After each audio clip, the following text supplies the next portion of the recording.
Alright, ladies and gentlemen, here is the newest build out of my lab.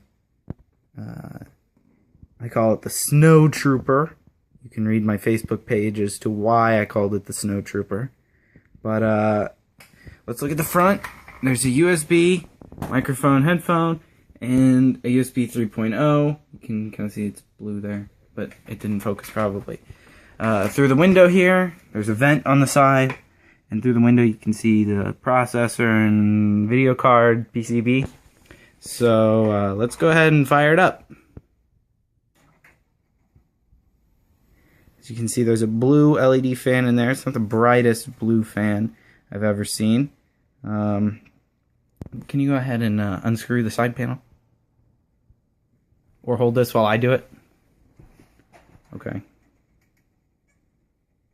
Lefty loosey, righty tighty.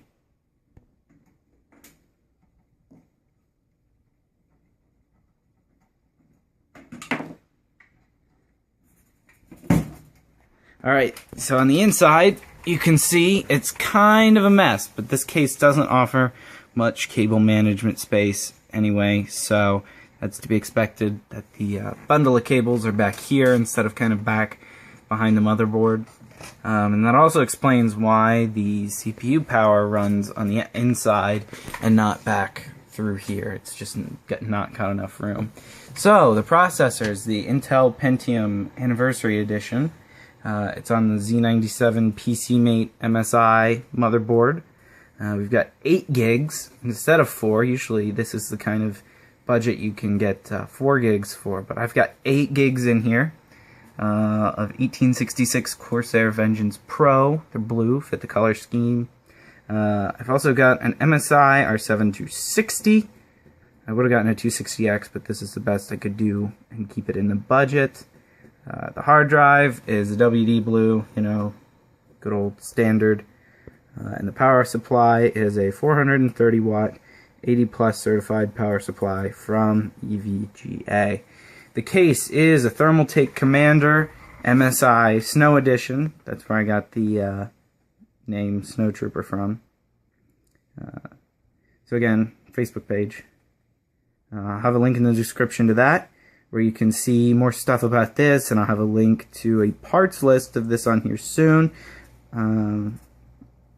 So yeah, thanks for watching, and I'll get back to you all soon. Thank you, and thanks, Drew, for the help. Alright, so we just talked about this case here, and so now we're going to move over, turn it on, and look at the software. We're just going to boot into the BIOS. I think the BIOS looks pretty good, so we're just going to go into it and just check it out. Military class. It is indeed. Oh, it didn't go into the BIOS. That's because I didn't hit the BIOS button. Cool. Cool. But I did want to show a boot up. At least a boot into the BIOS.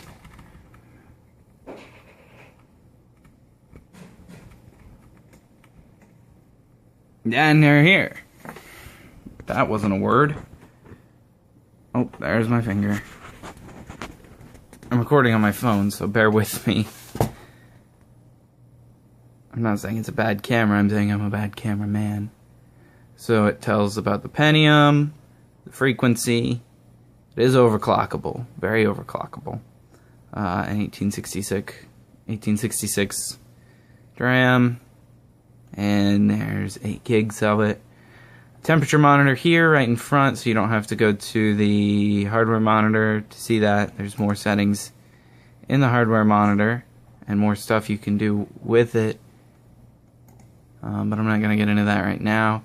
There's overclock settings, which are going to be extremely important in this build, because that's what's going to make this build kind of really work, is the fact that you can overclock the heck out of this Pentium, because it is just a Pentium, but it is unlocked.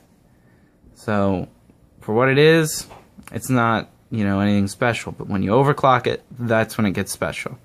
So again, Facebook link in the description, and I'll see you guys all later.